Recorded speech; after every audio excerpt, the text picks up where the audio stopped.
Luke chapter 2 verse 34. And Simeon blessed them and said unto Mary his mother, behold. And he said, behold, this child is set for the fall and what? Rising again of many in Israel, and for a sign that shall be spoken against. In the course of one of my meetings, I have told you, if you are not ready to be spoken against, then don't desire to walk in the supernatural. It said, for it will be a sign that will be spoken against. You can't do what men don't do and expect men not to talk about you. Men who make news are men who are abnormal. You are too normal to be recognized. Because when he came, the dimension of his oppression were relatively not in line with what they used to know. That's why he continually had challenges coming from the Pharisees and the Sadducees, because they were very sad to see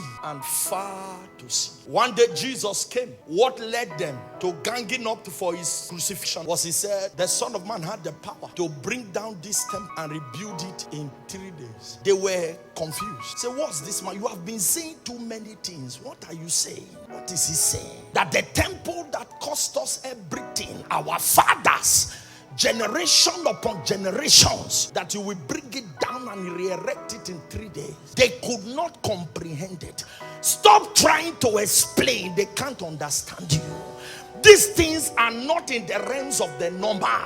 You must be spoken against. There is a dimension of the prosperity unction, the miraculous that came in the days of late Papa Archbishop Dahusa, and he was spoken against. When the height of the prophetic, the heat of the prophetic came in the dimension of detailings, in the day which is still of our father in the Lord Apostle Johnson Suleman, it was spoken against. You are too normal. Permit me to use this word. When you live a Christian life for a long time without battles, it may be a sign that you are not on course. In science, two bodies in the same direction, parallel direction, does not suffer opposition. So what brings opposition is when you and something is going in an opposite direction. Satan can't leave you if you are hitting hard in the realms of the spirit. Stop living this kind of, I don't need it, I don't want it. Permit me to use this word. There are churches you go demonize and go back demonize. They don't trouble your demon. Let me say something without missing words. When you hear men speaking against power ministry, say, is there not a man of God like this? Nobody talks about him.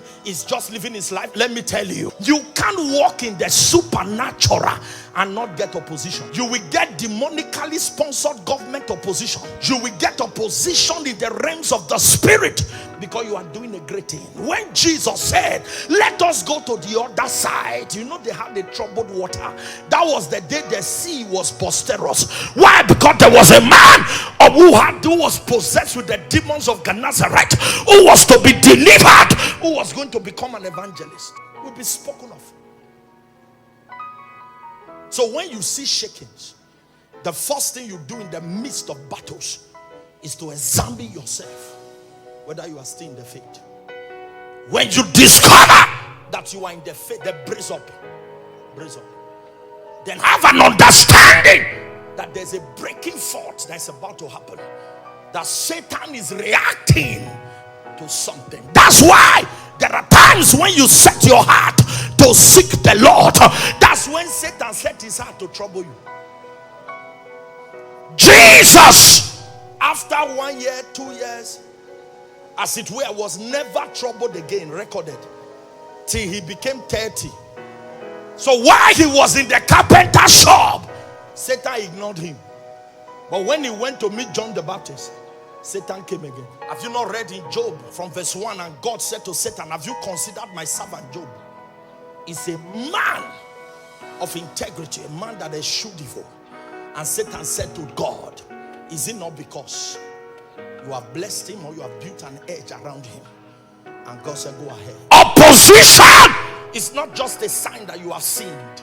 It may be a sign that you are on course.